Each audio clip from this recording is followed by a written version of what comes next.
Olá, pessoal, sejam todos bem-vindos. Meu nome é professor Eloy Machado e hoje eu vou trazer para vocês um vídeo um pouco diferente.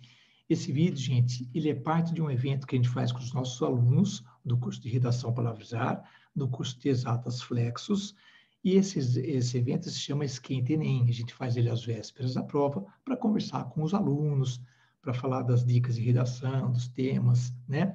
E também conversar sobre como é que funciona a parte da pontuação, das notas do aluno. Vocês sabem, provavelmente vocês já ouviram falar, que as provas do Enem são corrigidas com o sistema TRI, tá? Esse sistema TRI, ele atribui ao aluno uma medida do conhecimento e não uma pontuação por acertos, tá? Claro que existe uma relação, sem dúvida, mas não é uma relação exata de cada questão vale tanto, tá certo? Mas evidentemente que quanto mais você acerta, mais você pontua, sem dúvida nenhuma. Mas existem outros detalhes envolvidos, e é isso que eu vou contar para vocês. Que detalhes são esses? É um detalhezinho chamado coerência pedagógica, tá? Coerência pedagógica, e ele faz muita diferença na sua nota. Então, vamos lá? Então, me acompanha.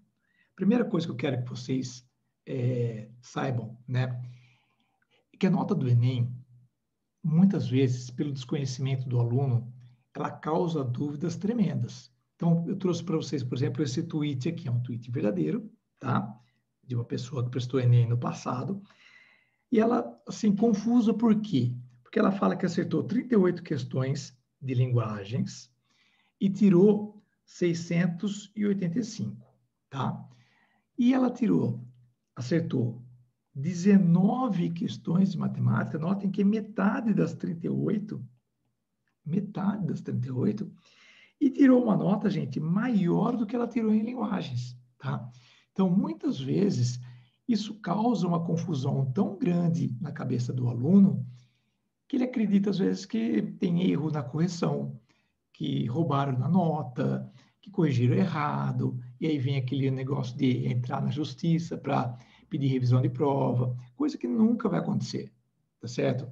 E muitas vezes, gente, de verdade, é apenas o efeito do TRI na nota da pessoa, tá? Da coerência pedagógica. E é isso que a gente precisa aprender. Quanto mais você souber sobre esse assunto, quanto mais você entender o processo de atribuição de nota para você, melhor vai ser a sua tomada de decisões no dia da prova, né? Como assim tomar decisões? Eventualmente, o tempo não vai dar. Eventualmente, você vai ter que chutar questões. Eventualmente, você vai ter que sacrificar algumas questões. Claro que ninguém quer que isso aconteça, mas é uma realidade. Quem já fez o Enem, ou quem tem conhecidos que já fizeram o Enem, sabe muito bem. E, infelizmente, é comum que a gente acabe chutando questões por falta de tempo, tá? Então, se você conseguir escolher com sabedoria o que você vai deixar para o final, o que você vai sacrificar por causa do tempo, isso pode ser absolutamente decisivo na sua nota. Então, vamos lá? Ó, o grande lance é o seguinte, tá? E é o nosso objetivo desse vídeo aqui, é tentar tirar um pouco das dúvidas sobre como que essas notas surgem. Por que que essas notas têm essa, entre aspas, variação tão grande, né? Acertar metade das questões e tirar notas absolutamente parecidas? Como assim? Bom, então vamos lá. Gente, você tem 5 notas, tá? 5 notas, isso não é novidade. Uma das notas é a redação. A nota da redação é a única que não tem nada a ver com o TRI, tá? A nota da redação, ela varia de 0 a 1000. Você pode zerar, sim, você pode zerar, você sabe disso. E você pode também tirar 1000, certo? Quer dizer, então a nota da redação, ela varia de 0 a 1000, tá? E a gente pode dizer que é a sua maior chance de pontuar alto é na redação. Quer dizer, então é por isso que a gente tem que fazer um bom curso de redação. O pessoal lá do Palavrizar, 83%, historicamente, 83% dos alunos tiram acima de 900, e é uma nota absolutamente importante na hora de fazer a média, tá? Quer dizer, quando você pontua acima de 900 na redação, sua média está subindo. Isso é extremamente importante. Bom, mas de qualquer modo, a redação é o que menos causa dúvida, porque ela não está sob a influência do TRI. Nas outras 4 matérias, a gente tem o que a gente chama de régua, tá? Essa régua, ela vai fazer a medição do seu conhecimento. Essa régua significa o seguinte, por exemplo, a régua da matemática. Historicamente, a pontuação mais baixa é 300 e alguma coisa, 320. Já teve ano que foi abaixo disso? Sim, já teve anos que a régua da matemática começou em 290, por exemplo, tá? E ela vai muito próximo de 1000. Sim, mas como assim muito próximo de 1000? Em geral, né, excetuando-se em 2015, em geral, a nota de matemática, a nota máxima de matemática, chega na beirada do 1000, 980, 979, 995, tá? Sim, professor, o máximo é 1000? Não.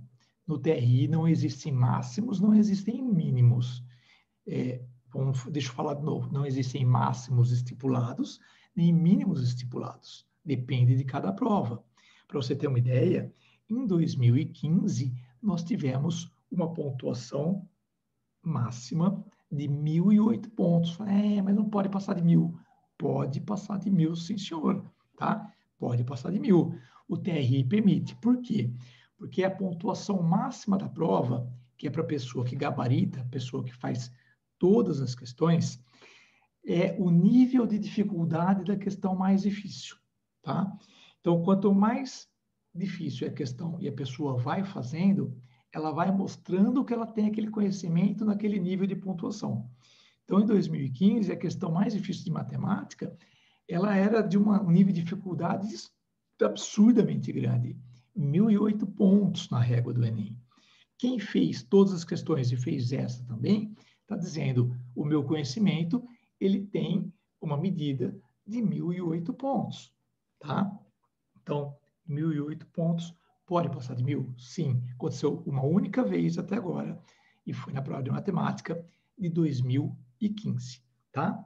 Bom, a mesma coisa, gente, é que quando a pessoa erra tudo, entrega em branco, ela não tira 0. Assim, mas isso não é injusto. Não, isso não é injusto. Porque, vamos lá, o que você está recebendo é uma pontuação pelo seu conhecimento, tá? Se você não fez nada, se você não acertou nada, eu tenho que pegar a proficiência. A proficiência é a medida do conhecimento, tá bom? Tem que pegar a proficiência da questão mais fácil e atribuir ao aluno, por justiça. Por quê? Porque não foi avaliado nada abaixo disso. Então, por exemplo, você foi lá e errou tudo. Eu falo assim, seu conhecimento é 0, você não tem conhecimento de matemática. Isso é justo? Não é justo. Por quê? Porque eu não fui lá medir se você sabia quanto é 1 mais 1. Eu não fui lá medir se você sabia quanto era 2 mais 2. Eu não fui lá medir se você sabe o que é um quadrado, o que é um triângulo. Tá certo? Então, se eu comecei a medir você numa questão nível 300, a hora que você não consegue me responder, o máximo que eu posso dizer é o seguinte: olha, você tem uma pontuação que é abaixo de 300. Acima de 300 você não conseguiu, mas abaixo eu não te medi. Então, a nota para quem entrega em branco, para você que fez, que não fez nada, vai ter a nota mínima que é da questão mais simples, da questão mais fácil. Da mesma forma que a nota máxima é da questão mais difícil, mas exige que você gabarite tudo, tá? Então, a régua de matemática, historicamente, vai de 300 e pouco a muito perto de 1000.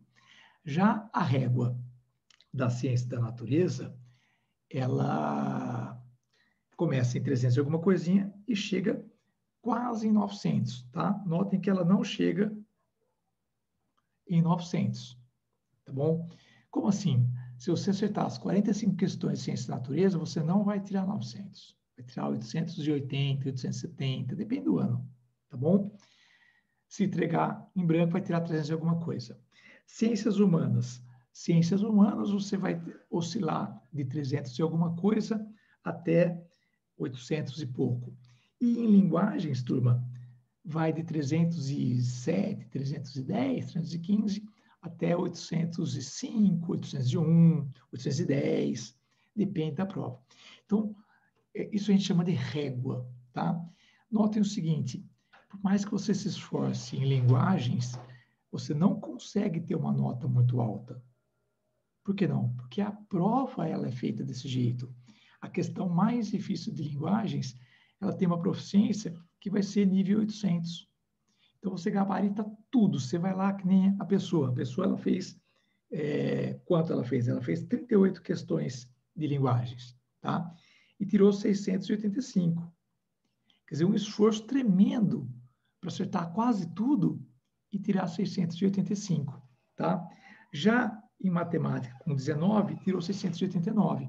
Perceba o seguinte, ó, na matemática, o 689 está aqui, e em linguagem, 685 está aqui, muito perto uma da outra, percebe, ó? Só que compara isso aqui na régua de matemática, veja.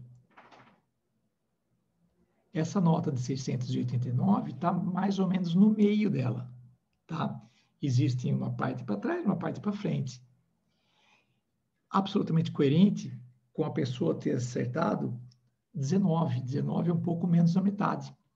Né? Metade de 22, são 45 questões de matemática, metade de 22, 19 está por ali, tá?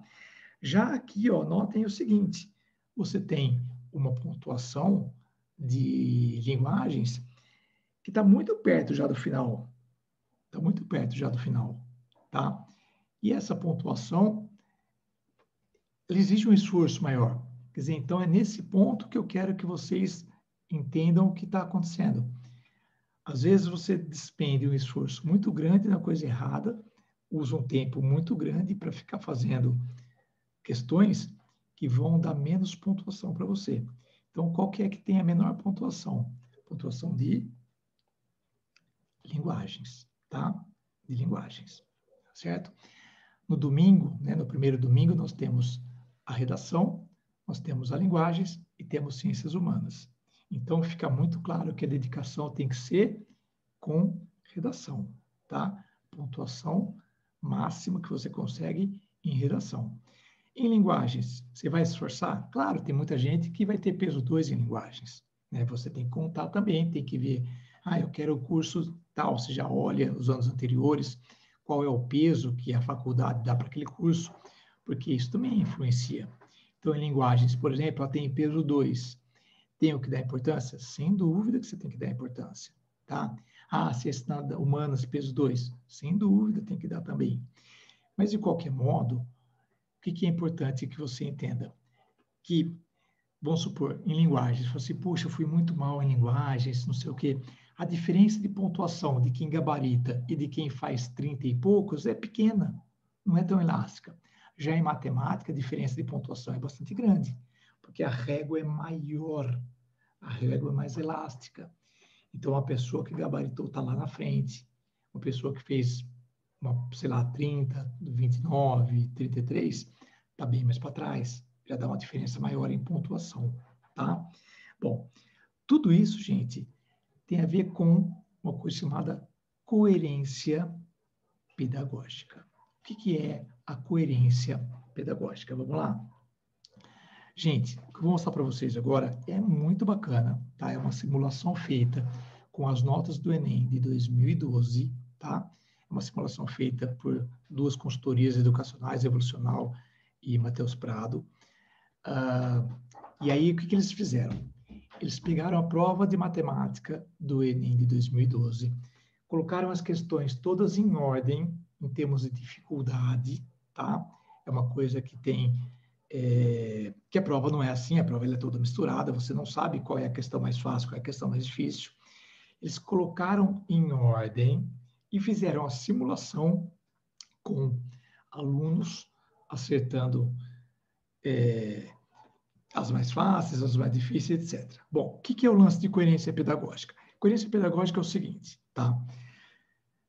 Não faria sentido você acertar uma questão difícil se você errou uma questão fácil.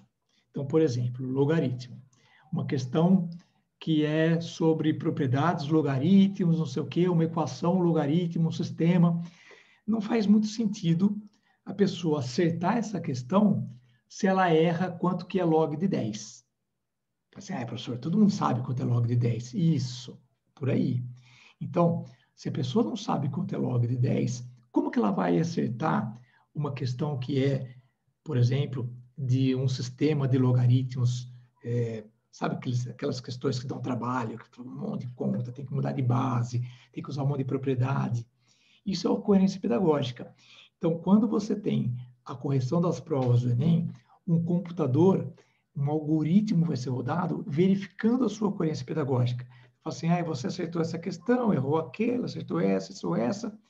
E o que não fizer sentido, o que não tiver coerência, faz com que você perca a nota, porque vai ser considerado chute, é considerado ao acaso, tá? Então, vamos lá. Melhor coerência pedagógica do mundo. Assim, essa simulação, são 4 casos de simulação, todos eles para 20 acertos, tá? Então, a melhor coerência pedagógica para 20 acertos. O que seria? Acertar as 20 questões mais fáceis. Entendeu? Então, eu falo assim, você vai acertar só 20. Se você fosse capaz de saber quais são as 20 questões mais fáceis, você ia ter a maior nota possível para 20 acertos. Essa nota, em 2012, em matemática, teria sido de 615 pontos, tá? Então, é a maior coerência pedagógica. É quase impossível acontecer isso. Falar assim, eu acertei todas as 20 mais fáceis. Puxa vida, que bom. Mas, estatisticamente, é muito... É possível acontecer, mas é difícil, tá? Bom, segundo caso de simulação, uma pessoa que acerte 20 questões médias. Então, notem que errou 13 primeiras questões, todas as 13 mais fáceis errou, aí começou a acertar 20 questões de dificuldade média. Isso é coerente? De forma nenhuma, gente. Isso já é muito esquisito. Como que a pessoa erra 13 questões mais fáceis e depois começa a acertar? Tem coisa errada. E aí o algoritmo que está corrigindo, ele vai falar, bom, esses acertos foram obra do acaso. A pessoa foi lá, chutou e acertou. E por causa disso, a nota é absolutamente penalizada. Por quê? Porque o computador vai olhar para esse perfil, vai entender como uma coisa incoerente e vai atribuir uma nota de uma pessoa que não sabe as questões fáceis. E veja, faz todo sentido do mundo, gente. Faz todo sentido do mundo, porque ele está atribuindo uma nota. Se ele achou que os seus acertos foram obra de chute, isso não é conhecimento, isso é sorte. E aí essa pontuação não vem, tá? E aí, vamos lá. O pior caso, a pior coerência pedagógica possível para 20 questões, adivinha o que vai ser? Acertar as 20 mais difíceis, né? Então, aí, acertando as 20 mais difíceis, é o pior caso possível, a menor nota possível para 20 acertos. Nesse caso, em 2012, teria sido de 301 pontos. Então, notem que são pessoas acertando a mesma quantidade de questões e tirando pontuações absolutamente diferentes, tá? 300 pontos de diferença. Quanto você fez? Eu fiz 20. Eu também. Quanto você tirou? 615. Nossa, eu tirei 300. Quer dizer, tiramos a mesma pontuação. É tudo roubado. Não é tudo roubado. É coerência pedagógica, tá? E nesse momento, gente, geralmente os alunos ficam um pouco assustados. Assim, caramba, eu vou ter uma pontuação péssima. Eu não vou conseguir acertar todas as 20 mais fáceis. Calma, tá? Realmente, esses 3 casos são absolutamente teóricos. Vamos pegar um caso que é muito mais próximo da realidade. Um aluno que tem um conhecimento, estudou o ano todo, sabe, levou a sério, etc. Ele vai acertar a maioria das questões fáceis. Aí ele falou, nossa, errei, passei o gabarito errado, não acredito, eu sou muito burro, por que eu fiz isso? Não sei o quê. Sabe, errou uma questão que era fácil, aí errou uma outra questão que era fácil. Gente, por que tem 45 questões na prova? Justamente para que isso possa acontecer sem te prejudicar. Você errou uma fácil, mas acertou outras 10. Então, no algoritmo, o erro passa a ser considerado acaso. Olha que coisa bacana. Como você acertou um monte de questões fáceis, um erro que você teve numa questão fácil é considerado obra do acaso. Então, isso te beneficia. É um erro que vai ter uma influência menor. Então, são erros, claro que era melhor ter acertado, sem dúvida nenhuma era melhor ter acertado, mas esses erros aqui, eles são considerados normais, coisa que acontece com todo mundo, tá? Aí chega nas questões médias, erra, acerta, coisa normal. Chega nas questões difíceis, acertou uma, errou um monte, coisa que é super normal também. Professor, qual que é a pontuação dessa pessoa? Veja, quase 600 pontos, muito perto da máxima. Muito perto da máxima, tá? Quer dizer, foi penalizado? Sim. Claro, a máxima pontuação para 20 acertos, 615 pontos. Uma pontuação que não é a máxima, está perto disso. Longe de ser 300 pontos. Então, não fique preocupado. Sabe, o aluno às vezes fica preocupado, fala assim, puxa vida, eu vou tirar uma nota muito baixa, não vou ter coerência pedagógica. Tem, sim, senhor. Por que, por exemplo, no segundo colegial, sua nota é melhor do que a do primeiro? Um aluno que prestou no primeiro, no segundo, no terceiro. Por que sua nota melhora? Não é só porque você está aprendendo mais coisa, é porque você tem mais coerência, você vai fazer uma prova menos aleatória, tá? Então, o TRI, gente, é uma coisa muito séria, muito correta. Não é usado só no Brasil, não é invenção de brasileiro, é usado no SAT, é usado no TOEFL, sabe? Teorias que são estudadas por pessoas muito sérias, né? Então, não vamos ficar com esse negócio de que minha nota foi roubada, minha nota não sei o quê. Tudo tem a ver com a coerência pedagógica, tá bom? Então, o que a gente tem que fazer? Temos que cuidar das questões fáceis. E não precisamos nos preocupar com as questões difíceis. Por quê? Porque errar as questões difíceis tá ok, faz parte do roteiro. Só se você acertar todas, sabe? Mas se você, eu acertei 35, errei 10. Nossa, errei um monte. Se essas 10 forem as mais difíceis, sua nota vai ser boa. Vai ser muito boa. Quer ver? Dá uma olhadinha aqui, ó, para nós terminarmos, tá? Então, eu vou mostrar para vocês 4 gráficos baseados nas notas do Enem 2013. Esses gráficos foram criados pela consultoria Merit, tá? E aí, o que eu vou mostrar para vocês? Como que o gráfico tem que ser lido? Para cada número de acertos, ele te dá a barrinha de pontuação. Então, por exemplo, se você pegar em uma pessoa que acertou, sei lá, 9 pontos.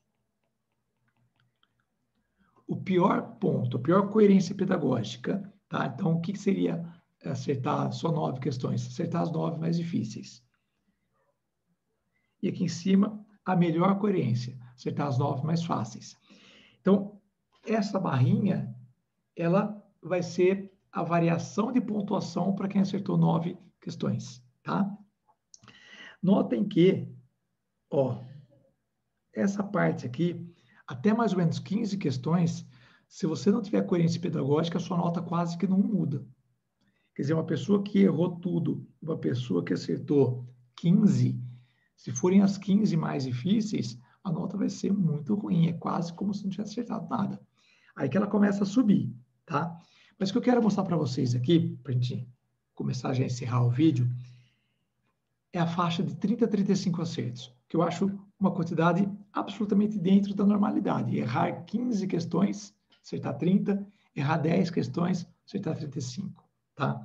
Então, em linguagens, o mínimo de 30 a 35 acertos fica por volta de 500 e alguma coisa, 600, e o máximo um pouco ali perto de 750, 700 e alguma coisa, tá? E a nota máxima, que nem a gente viu, né, fica perto de 800 pontos em linguagens, tá?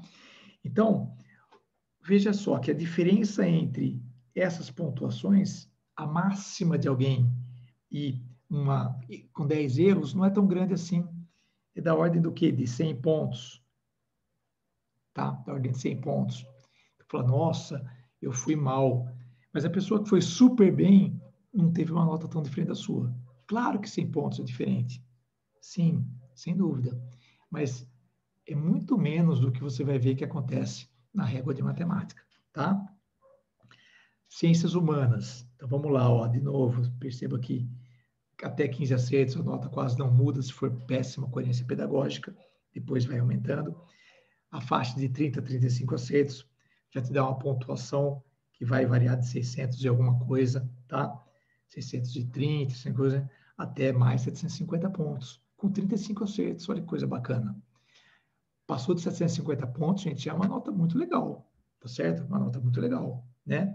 A máxima, que nem a gente viu, chega perto de 900. 850, depende do ano, claro, tá? Mas fica lá 800 e alguma coisa, tá? Isso em ciências humanas. Ciências da natureza, já no segundo dia de prova, né? De novo, ó, o perfil é muito parecido. Acertei 15, acertou as 15 mais difíceis, sua nota vai ser muito ruim, porque não tem coerência pedagógica nenhuma. E da faixa de 30 a 35, veja, vai ser uma pontuação 700, 680, até mais 750 de novo, sendo que o máximo vai ser perto de 900, tá? Isso com ciências da natureza, tá certo? E, finalmente, gente, no segundo dia, matemática. É o que você tem que dar muita atenção no segundo dia, a prova de matemática. Por quê? Porque ela chega muito perto de 1000. E aí, se você está na faixa de 30 a 35 acertos, a sua pontuação já está perto de 750. E ela pode chegar até mais de 800 pontos. Escuta o que eu estou falando. Pode passar de 800 pontos com 35 acertos. Quer dizer, puxa, errei 10 questões. Sim, errou 10 questões e tirou uma nota muito alta. Uma nota daquela que as pessoas olham e falam, nossa, como que você tirou mais que 800? Né? E se você vai pontuando acima disso, perto de 40 acertos, com coerência pedagógica, sua nota vai chegando perto de 900. É muito legal isso aqui, ó. Dá uma olhadinha aqui no final, ó. Está chegando já perto de 900, tá? Mesmo errando algumas questões, tá certo? Então, gente, concluindo, tá certo? Concluindo, você tem que cuidar para que as questões que você vai deixar para o final, as questões que eventualmente não vai dar tempo de fazer, você vai chutar, sejam as questões mais difíceis. Como que você pode garantir isso daí? Difícil, porque as questões não vêm tabuladas, não vêm marcadas. Mas você pode, por exemplo, depois de fazer a redação, né, passar limpo, tá com a cabeça tranquilona, você vai ler a prova e já vai fazendo aquelas mais fáceis, tá? E vai marcando as difíceis, as que você não consegue fazer, ok? Então você vai dar uma lida na prova inteira. Posso começar só linguagens? Pode ser, depois você vai para ciências humanas, né? Vai ler a prova inteira, fazer tudo o que você conseguiu fazer. Depois você vai dar uma segunda leitura, olhando aquelas que você foi deixando, tá? E aí você vai fazendo essa leitura em camadas. Sempre fala assim, bom, essa aqui eu já sei, essas duas eu sei que não é, estou entre essa e essa, você dá uma atençãozinha. Aquela que você não sabe nada, sabe, não tem ideia, deixa para o final, vai para o sacrifício. Ou uma questão que você olhou e você viu que tem um texto enorme, monstruoso. Pensa o seguinte, se é difícil para você, talvez seja difícil para a maioria das pessoas. Então, se ela é uma questão difícil, você pode sacrificá-la, você pode pulá-la e deixar para o final, entendeu? Esse é um ponto importante. Saber sacrificar uma questão que vai demorar, sei lá, 10 minutos, 8 minutos, 5 minutos para fazer, e às vezes você perde e deixa de fazer questões que são mais fáceis, tá certo? Então, cuide das questões, cuide das suas questões. Saiba que você não tem que provar nada para ninguém fazendo uma questão difícil. Se você está enrolado numa questão, principalmente quando for a prova de exatas, né, no segundo dia, que tem contas, sabe, se você ficou enganchado numa questão, ela não está saindo, sacrifique essa questão, não deixe ela roubar o seu tempo, tá certo? Nas provas de leitura, né, nas provas que você vai ter de linguagens, de ciências humanas, leia primeiro o comandinho da questão, quer dizer, o que ele está perguntando? Está perguntando isso. Aí você já vai fazer uma leitura do seu texto, já sabendo o que é a pergunta, né? Mais ou menos. Então, você já vai fazer uma leitura um pouco mais seletiva, já sabendo, você achou, opa, peraí, eu acho que esse ponto aqui me responde. Aí você volta lá no comando, volta ali no texto, sabe? Tentar otimizar o tempo gasto por questão. Tá legal? Gente, espero que vocês tenham gostado, tá certo? Não é um assunto fácil, é um assunto complexo, é um assunto difícil, mas espero que eu tenha conseguido contribuir de alguma forma para clarear um pouco a situação, tá legal? Se ficou alguma dúvida, coloca isso nos comentários, que eu vou ter o maior prazer em tentar te ajudar, tá bom? Então, se ficou alguma dúvida, se tem alguma coisa para dizer, fique à vontade, coloca nos comentários, eu sempre leio, vou aí te ajudar. E se você gostou, gente, ajuda, contribui com o nosso canal aí, dá o seu like no vídeo, tá certo? Quanto mais like o vídeo tem, mais o algoritmo do YouTube vai entregar para as pessoas, tá certo? Inscreva-se, clica no sininho, receba as notificações, a gente vai fazer live quando for a prova do Enem, no segundo dia de matemática, tá certo? Tentando resolver com vocês aí. Então, esteja sempre atento aos nossos vídeos, tá bom? Gente, um grande abraço, fiquem com Deus, até o nosso próximo vídeo.